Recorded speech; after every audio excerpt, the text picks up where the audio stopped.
بسم الله الرحمن الرحيم الرحمن علم القرآن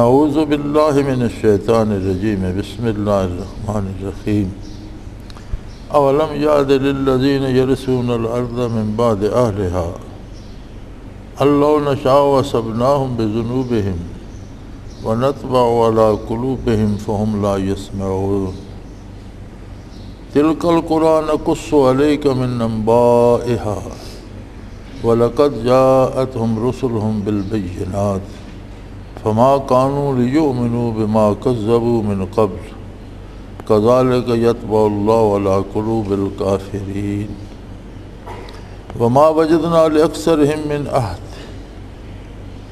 وإن وجدنا أكثرهم لفاسقين اللهم سبحانك لا علم لنا إلا ما علمتنا إنك أنت العليم الحكيم مولا یا صلی وسلم دائما ابدا علی حبیبک خیر الخلق کلہم اولم یہد للذین یرثون الارض من بعد اہلها فرمایا زمین میں جو لوگ ہیں، دنیا میں جو لوگ بستے ہیں، یہ دنیا کی پہلی آبادی نہیں ہے، ان سے پہلے بڑے لوگ گزر چکے ہیں، ان کی تاریخ بھی موجود ہے، بڑی بڑی طاقتور قومیں، بڑے بڑے وسیع ملکوں کے مالک شہنشاہ، بڑی بڑی فوجوں کے مالک اور بڑے خزانوں کے مالک، تو وہ ان لوگوں سے پہلے دنیا سے گزر چکے، ان کے کردار کا نتیجہ کیا ہوا؟ اگر انہوں نے اپنی طاقت کے گھمنڈ میں آ کر اللہ کی نافرمانی کی تو ان کا حشر کیا ہوا؟ کوئی طوفانوں میں غرق ہوئے، کوئی زمین میں دھنسا دیے گئے، کسی پر آگ برسی، کسی پر آسمانوں سے پتھر برسے، کوئی ویسے بے دین ہو کر زندگی گمراہی میں گزار کر ایک عبرتناک موت کا شکار ہو کر دنیا سے چلا گیا۔ فرمایا زمین کے رہنے والوں، دنیا میں بسنے والوں، تم پہلے آباد کار نہیں ہو، تم سے پہلے بڑے لوگ گزرے ہیں، اور ہر قوم نے اپنی عمل کا نتیجہ پایا ہے۔ جنہوں نے نیکی کی، اللہ کی اطاعت کی، وہ سربلند رہے، جنہوں نے نافرمانی کی انہیں دنیا میں بھی ذلت و رسوائی ہوئی، اور موت بھی عبرتناک ہوئی، اور آخرت میں بھی رسوا ہوں گے۔ تو فرمایا اولم یہد للذین یرثون الارض من بعد اہلها، یہ جو پہلے بسنوں والوں کے بعد آ کر ان کے وارث ہو گئے اور ان کی جگہوں پر، ان کی شہروں میں، ان کی زمینوں پر، ان کے ملکوں میں آ کر بس گئے، تو پہلے بسنے والوں کا جو حشر ہوا وہ ان کے لیے عبرت کے لیے کافی نہیں ہے؟ یہ کیوں نہیں سوچتے؟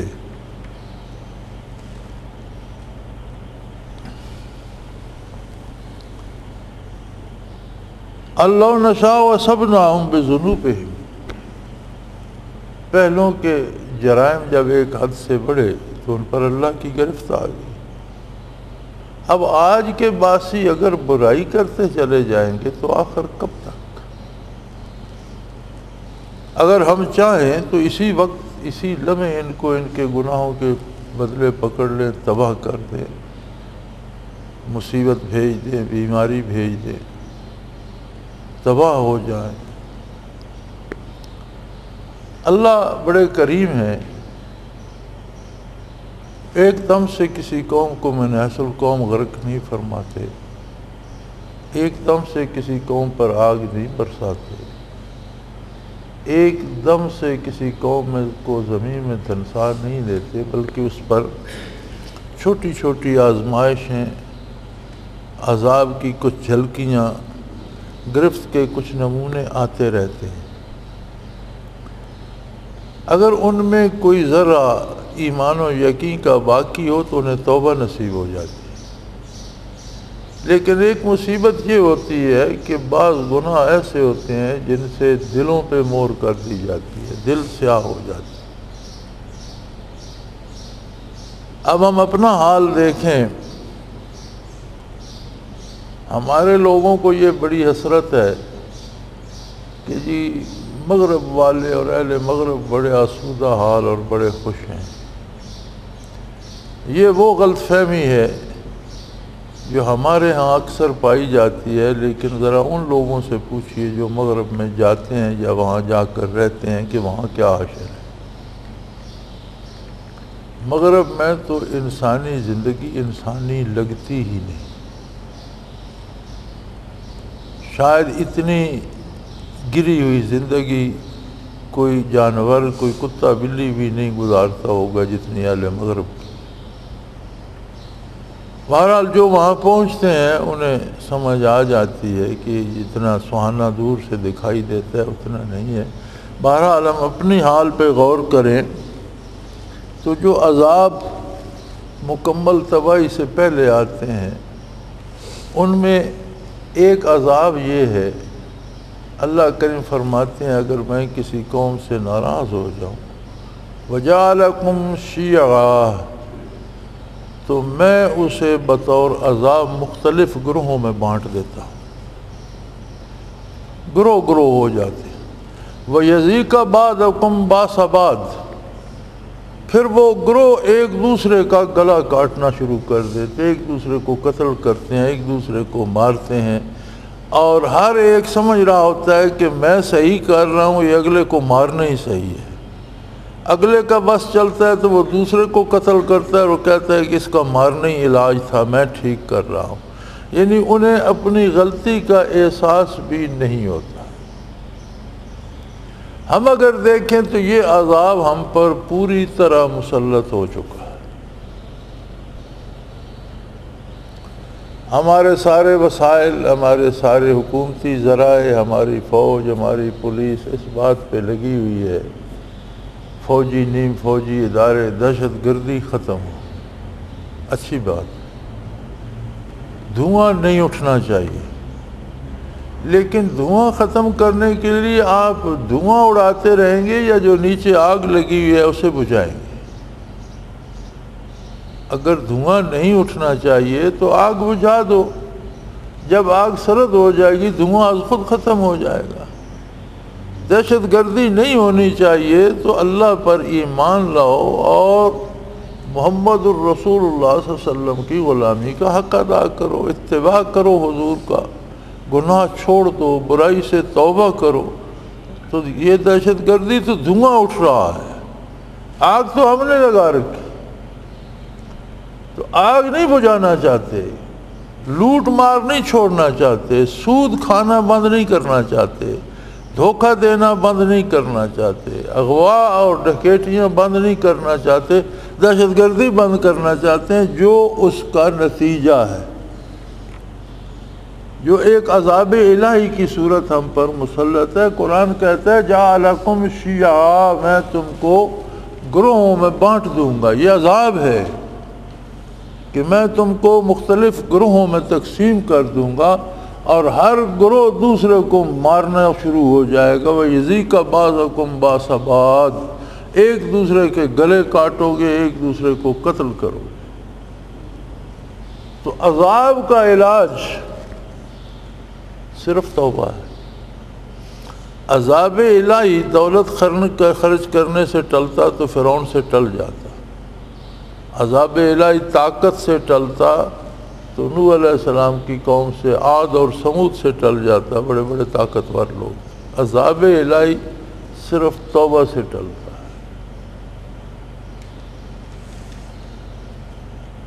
عذاب الہی کا علاج توبہ ہے.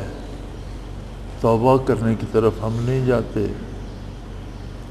اور بڑی عجیب بات ہے کہ ہم ایک عام آدمی سے لے کر مسجد کے خطیب تک اور دکاندار سے لے کر وزراء اور وزرائے اعظم اور صدر پاکستان تک کسی بندے کی ہم صفائی نہیں دے سکتے. کیسی عجیب بات ہے.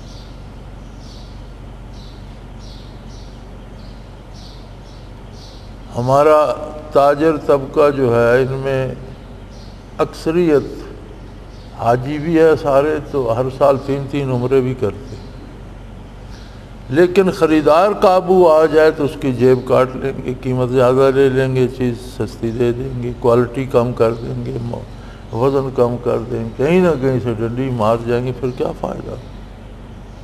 ان چوری کے پیسوں سے حج کیا ہوگا؟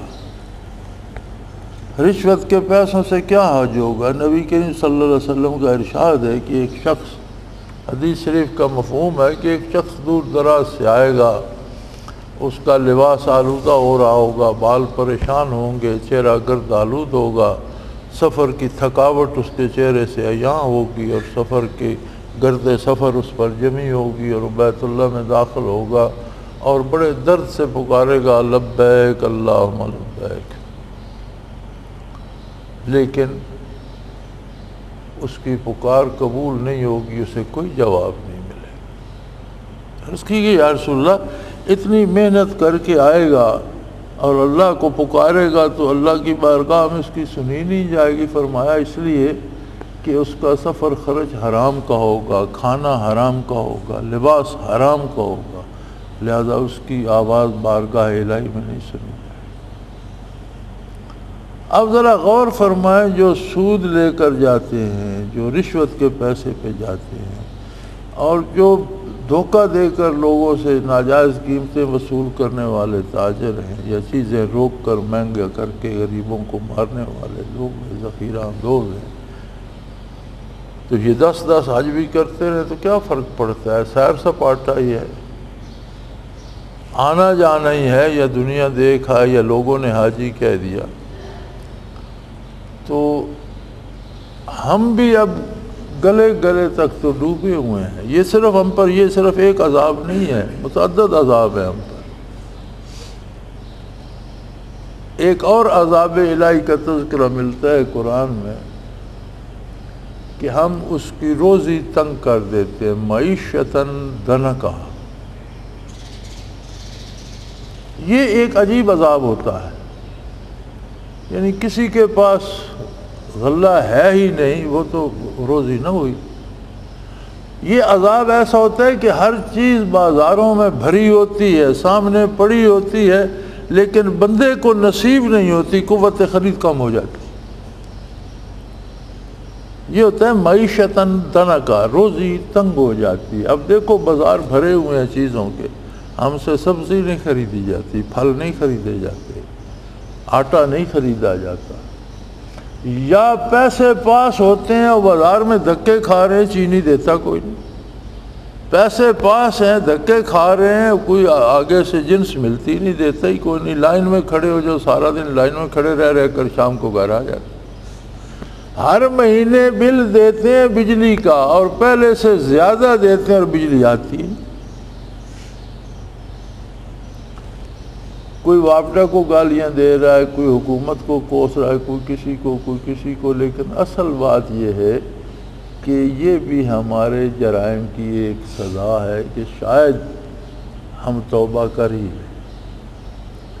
توبہ کا دروازہ پھر بھی کھلا ہے. اور یہ چھوٹے چھوٹے عذاب اس لیے آتے ہیں کہ اللہ توفیق دے اور لوگ توبہ کر لیں. اور جب ان عذابوں سے توبہ کوئی نہیں کرتا، فرعونیوں پر بھی آئے، مختلف عذاب آئے، بیماریاں آئیں،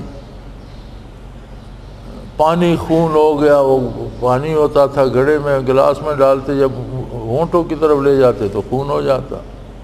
مینڈے کتنے ہو گئے کہ چولہے بجھ گئے اور گھر بھر گئے، مینڈکوں سے پاؤں دھرنے کی جگہ نہیں. مختلف عذاب کئی قسم کے ان پر آئے.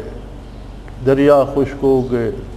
تو جب بھی عذاب آتا تو موسیٰ علیہ السلام سے کہتے اپنے پروردگار سے دعا کیجئے ہم سے یہ مصیبت دور کر دیں، ہم توبہ کریں گے.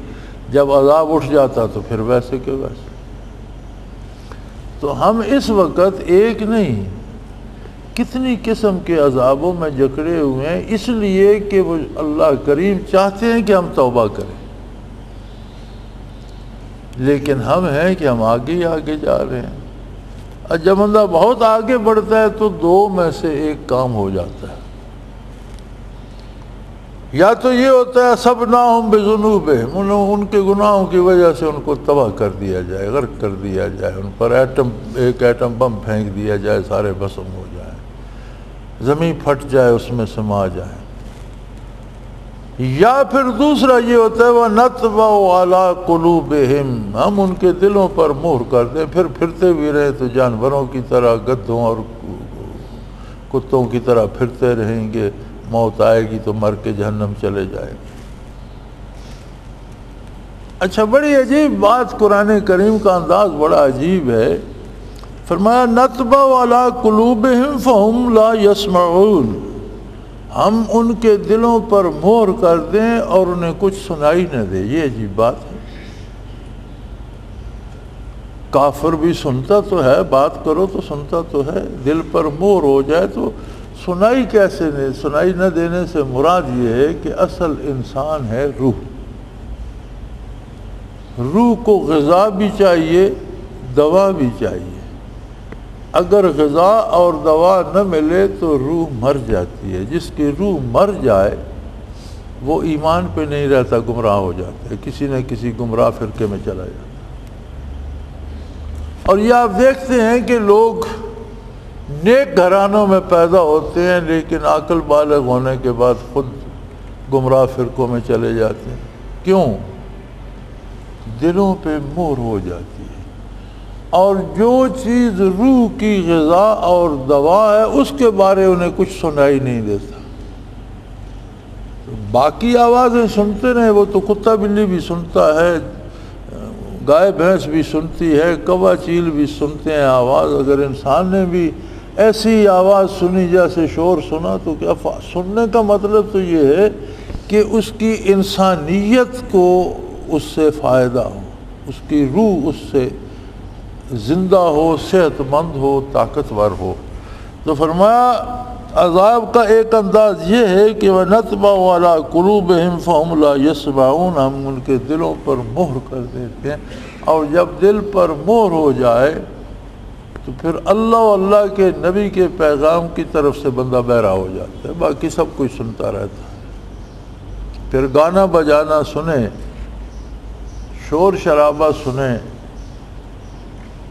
سیاست اور بے ایمانی اور دھوکہ دہی اور وارداتیں کرنے کی باتیں سنیں، لیکن اللہ و اللہ کے رسول کی بات سننا اس کے بس میں نہیں رہتا۔ تِلْكَ الْقُرَىٰ نَقُصُّ عَلَيْكَ مِنْ أَنْبَائِهَا، فرمایا میرے حبیب ان بستیوں کی باتیں ہم نے آپ پر بیان فرمائی، کیسے کیسے لوگ تھے، کتنے کتنے طاقتور تھے، کتنے کتنے مالدار تھے، کتنی کتنی ان کی اولادیں تھیں، کیسے کیسے ان کے باغات تھے، ڈیم بنائے ہوئے تھے، علاقے سیراب کرتے تھے، اور کتنے مزے کی زندگی گزارتے تھے۔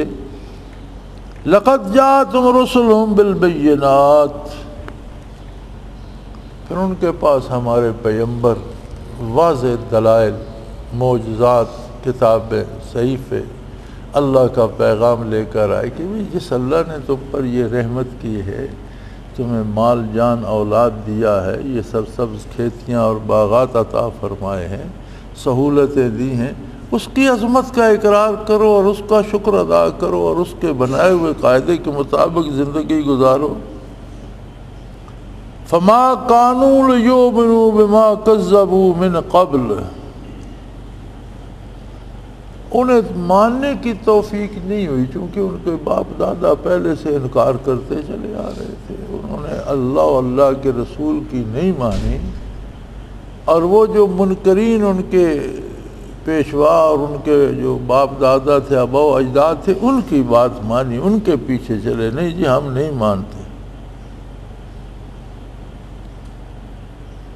اللہ، یہ آپ کی بات ہوتی ہے، آپ کا نبی عظیم ہستی ہوتا ہے، جس سے اللہ کا کلام جس پہ نازل ہوتا ہے، بہت بڑی ہستی ہوتی ہے، بات اللہ کی ہو، نبی ارشاد فرمائے تو لوگ مانتے کیوں نہیں؟ فرمایا کذالک یطبع اللہ علی قلوب الکافرین، اس لیے نہیں مانتے کہ اتنے گناہ کر چکے ہوتے ہیں کہ ہم ان سے ناراض ہو جاتے ہیں اور ناراض ہو کر ان کے دلوں پر مہر کر دیتے ہیں۔ ہماری ایک بد نصیبی یہ بھی ہے کہ قرآن کریم میں جہاں کوئی بشارت ملتی ہے تو ہم کہتے ہیں یہ صحابہ کرام کے بارے ہے، جہاں کوئی بات عذاب کی آتی ہے تو ہم کہتے ہیں یہ کافروں کے بارے ہے۔ میرے بھائی، قرآن زندہ کتاب ہے، قیامت تک کی انسانیت کے لیے ہے، سب کو مخاطب کر رہی ہے، لہذا قرآن جب تشخیص کرتا ہے، قرآن کا عجیب انداز ہے، قرآن مرض کی تشخیص کرتا ہے، اس کا سبب بتاتا ہے۔ اب سبب بتایا اللہ کی نافرمانی کو، مرض کیا ہوا؟ دلوں پر مہر ہو گئی، نتیجہ کیا ہوا؟ عذاب الہی کا شکار ہو۔ اب دیکھنا یہ ہے کہ میں اور آپ جب اس آیت سے گزر رہے ہیں، اس سے مستفید ہو رہے ہیں، تو ہمیں دیکھنا یہ ہے کہ کہیں میں بھی گناہ تو نہیں کرتا۔ جب مجھے کوئی اللہ کا پیغام دیا جاتا ہے کہ یہ اللہ کا حکم ہے، یا نبی صلی اللہ علیہ وسلم کا ارشاد سنایا جاتا ہے کہ یہ پیغمبر صلی اللہ علیہ وسلم کا حکم ہے، تو کیا میں قبول کرتا ہوں، میرا دل خوش ہوتا ہے، یا میں گھبراتا ہوں چھوڑو یار مجھے یہ باتیں نہیں پسند؟ کہیں میرے دل پر مہر تو نہیں لگ گئی؟ دیکھنا تو ہمیں یہ ہے۔ قرآن ہمیں اس لیے یہ بات بتا رہا ہے کہ یہ اب ڈاکٹر بتاتے ہیں نا جی کہ اس کے ہونٹ خشک ہو جاتے ہیں اور اس کا حلق سوکھ جاتا ہے اور اس سے تیز تیز سانسیں آتی ہیں، یہ فلاں بیماری کی علامات، پھر اس کا علاج بتاتے ہیں۔ قرآن بھی اسی طرح تشخیص کرتا ہے، اللہ کی نافرمانی، گناہ، برائی، اس کی پہلی ہلکی سی سزا یہ ہوتی ہے کہ اسے برائی پہ شرم نہیں آتی، برائی پہ فخر کرتا ہے، میں نے اتنے ڈاکے کیے، میں نے اتنے بندے قتل کر دیے۔ اسے یہ احساس نہیں ہوتا کہ میں نے یہ ظلم کیا، اللہ کی گرفت میں آ جاؤں گا، بلکہ وہ فخر کرتا ہے میں نے جی پتہ ہی نہیں چلنے دیا، 50 بندوں کی جیبیں کاٹ، 10 روپے کی گھڑی تھی میں نے اسے 200 میں تھما دی، اسے سمجھ ہی نہیں آنے۔ جعلی نوٹ تھے جی میرے پاس، میں نے کو لاکھوں کے چلا دیے، پتہ ہی کسی کو نہیں۔ پھر برائی کی ہے، دھوکہ کیا تو شرم تو کرو۔ یہ پہلا عذاب ہوتا ہے کہ اس کی شرم اٹھ جاتی ہے، اسے برائی پہ فخر کرتا ہے۔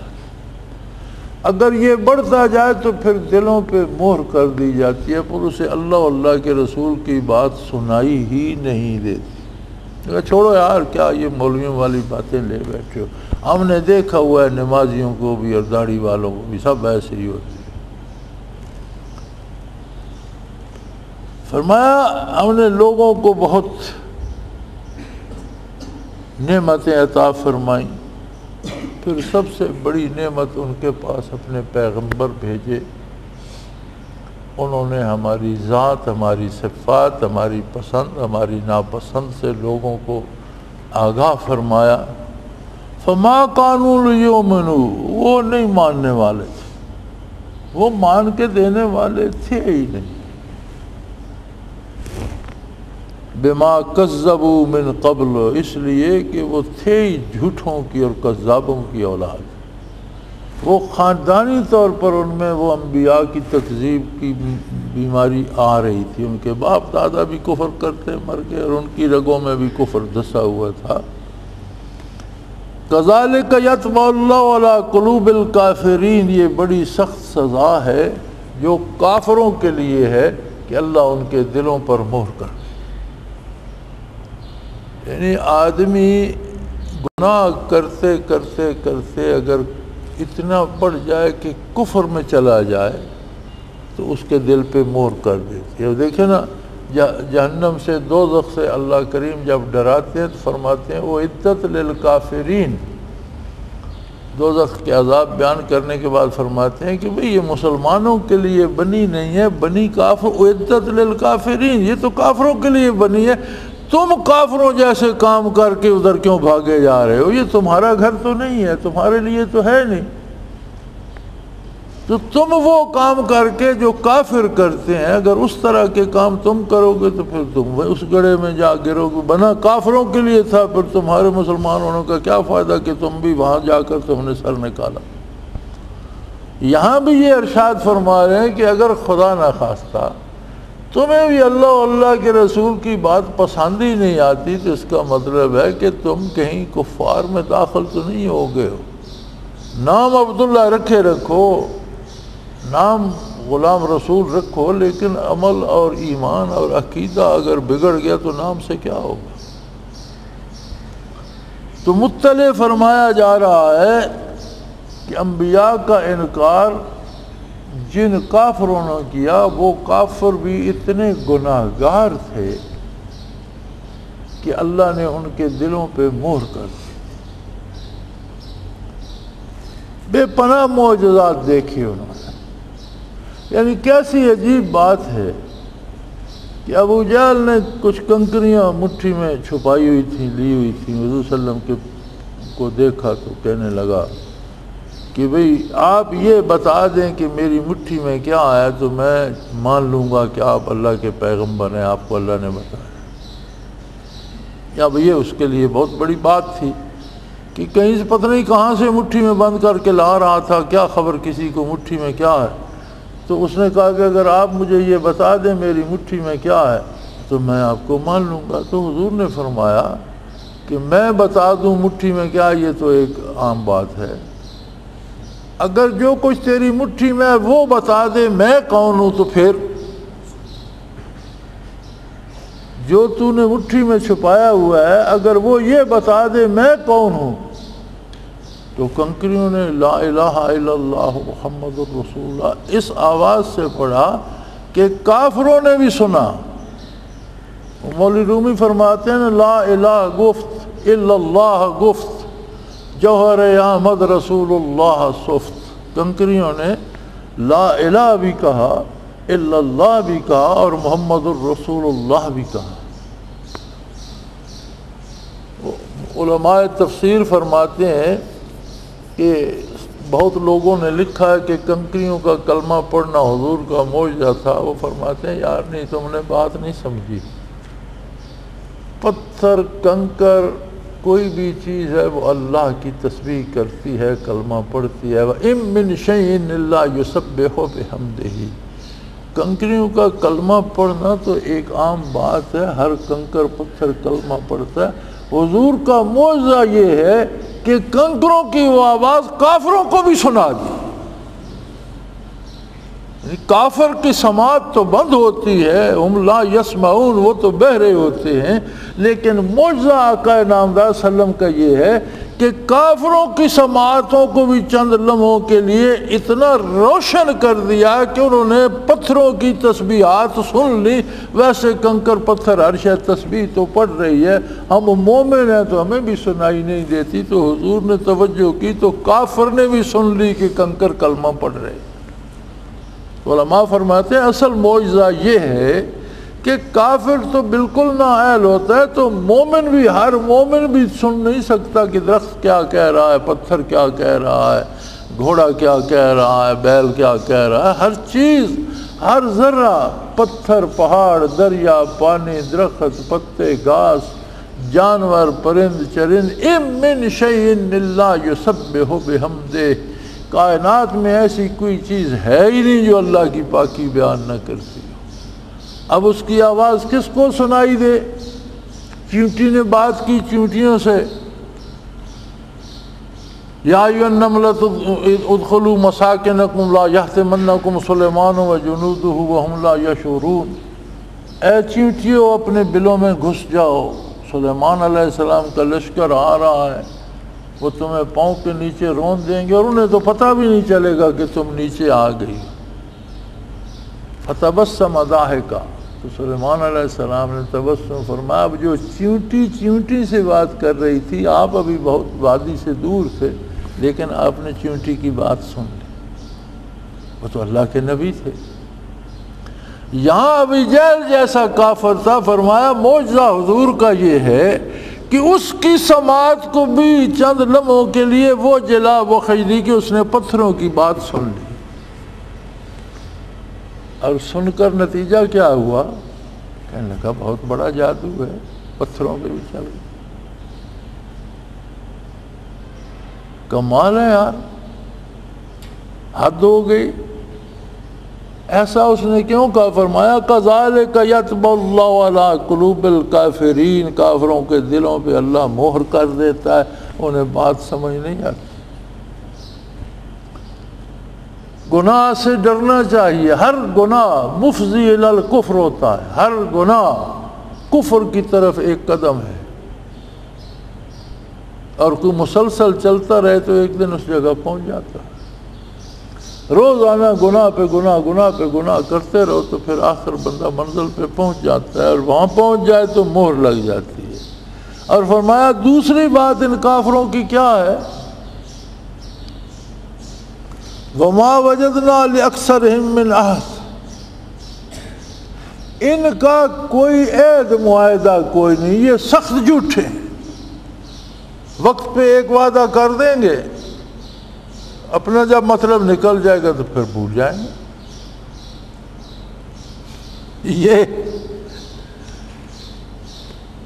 یہ روش جو ہے ہم میں اب بہت زیادہ ہے۔ ہم ایک بندے سے قرض لے لیتے ہیں، 3 دن بعد پیسے دوں گا، پھر 3 سال وہ مانگے تو کہتے ہیں تمہارے پاس اور نہیں ہے، انہیں پر بیٹھے، ناراض ہو جاتے ہیں۔ لیکن سب سے بڑھ کر اس میں ہمارے سیاستدان اور حکمران ہیں، روز ایک نیا وعدہ کرتے ہیں، پھر انہیں کوئی یاد نہیں۔ ووٹوں کے دن آتے ہیں تو وعدوں کی بھرمار ہو جاتی ہے، ووٹ لے کے چلے جاتے ہیں، پھر سالوں پر پوچھنے کوئی نہیں آتا۔ فرمایا کافروں کی دوسری بڑی عادت یہ ہے، اللہ فرماتے ہیں وَمَا وَجَدْنَا لِأَكْثَرِهِم مِّنْ عَهْدٍ، میں نے ان میں کسی کو وعدہ وفا، ان میں سے اکثریت کو وعدہ وفا کرتے نہیں دیکھا۔ ہم نہیں جانتے کہ یہ وعدہ وفا کرتے، بد عہدی کرتے ہیں۔ ہمارے ہاں اس بد عہدی کو سیاست کہا جاتا ہے، یعنی اسے کمال سمجھا جاتا ہے کہ جھوٹ بول کر، دھوکہ دے کر۔ ایک زمانہ تھا کہ بادشاہ جو بات کہہ دیتا تھا لوگ سمجھتے تھے اب اس میں تبدیلی ممکن نہیں، بادشاہ نے کہہ دیا ہے ویسے ہی کر۔ اب وقت آ گیا ہے کہ بادشاہ بات کرتے ہیں تو لوگ سر جوڑ کر بیٹھتے ہیں کہ الفاظ تو یہ ہیں، اس کے پیچھے اس کی سوچ کیا، یہ کرے گا کیا؟ جو کہتے ہیں وہ نہیں کرتے، سراسر دھوکہ ہوتا ہے، اور اس دھوکے کا نام سیاست رکھ دیا ہے۔ مجھے ایک دفعہ اتفاق ہوا، غالباً والد صاحب کی وفات ہوئی، تو ہم اپنے اس بیٹھے تھے حجرے میں فاتحہ پر، میرے ایک رشتہ دار ہیں، وہ تبلیغی جماعت کے بڑے سرگرم رکن تھے، اب تو بوڑھے ہو گئے ہیں، جانے سے رہے۔ تو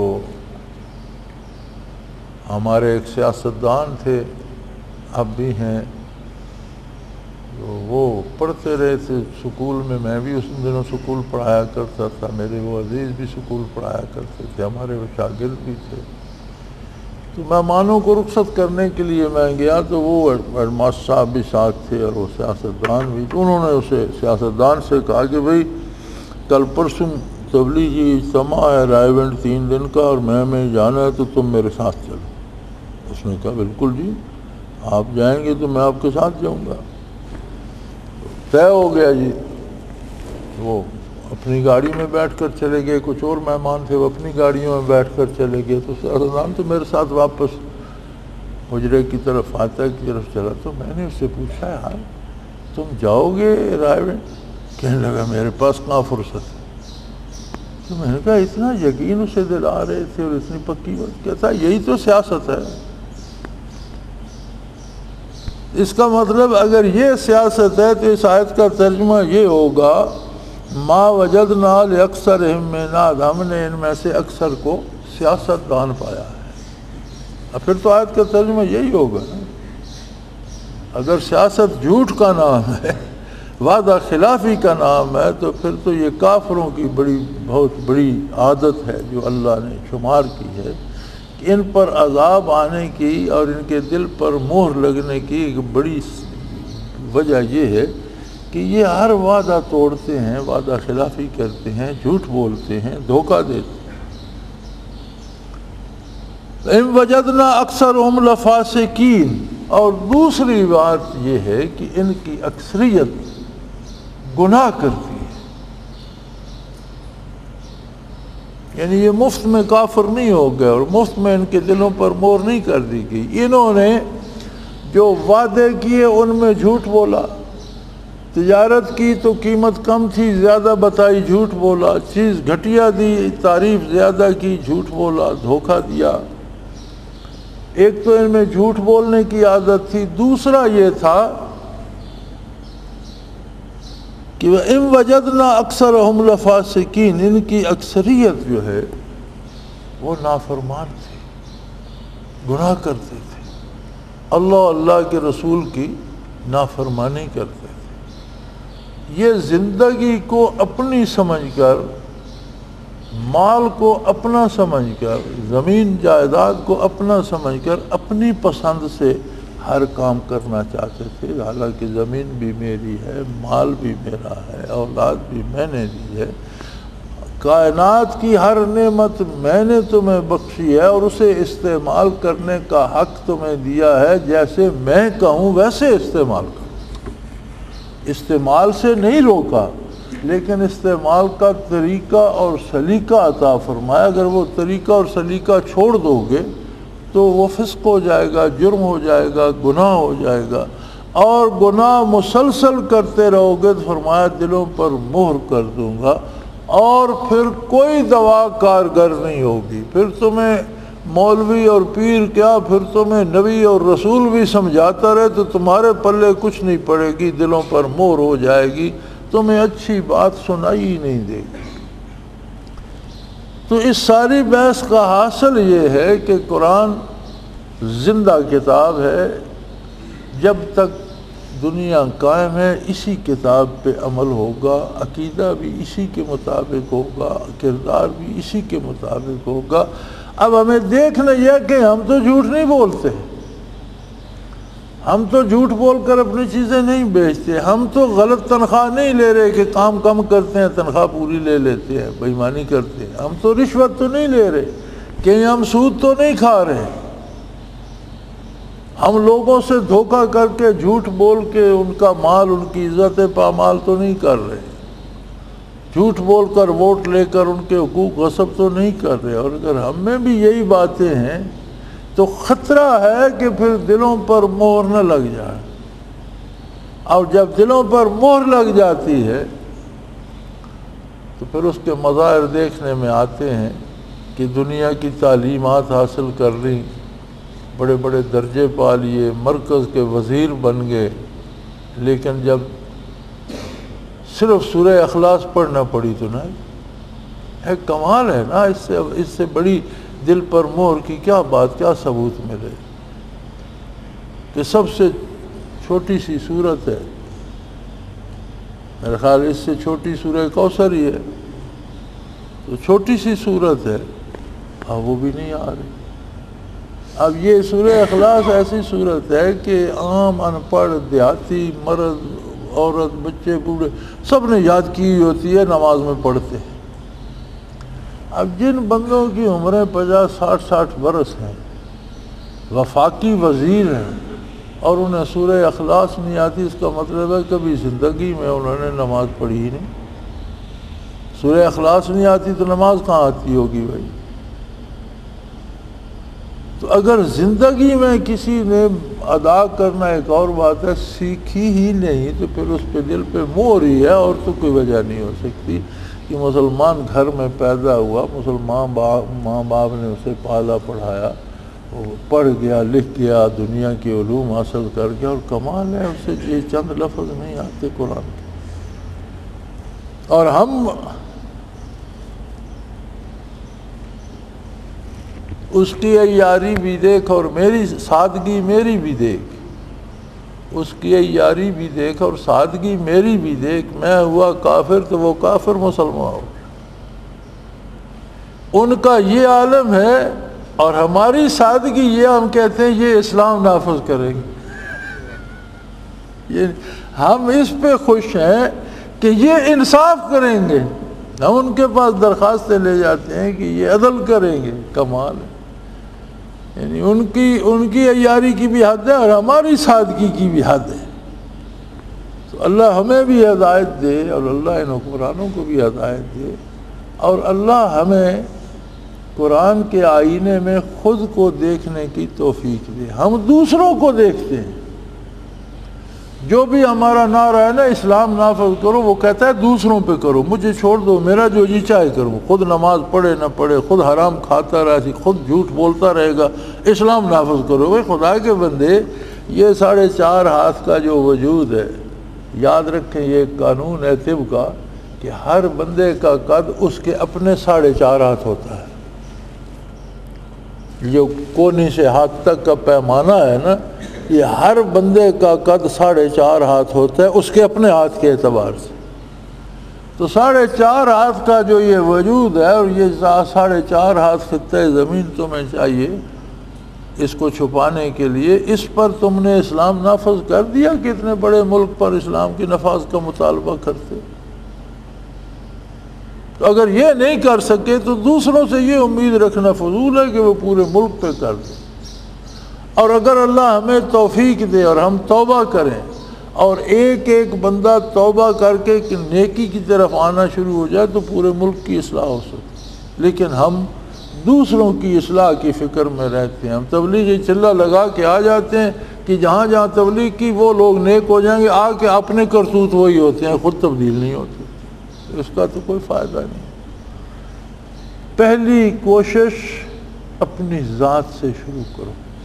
پہلی تبلیغ اپنے آپ کو کرو. قرآن ایک آئینہ ہے.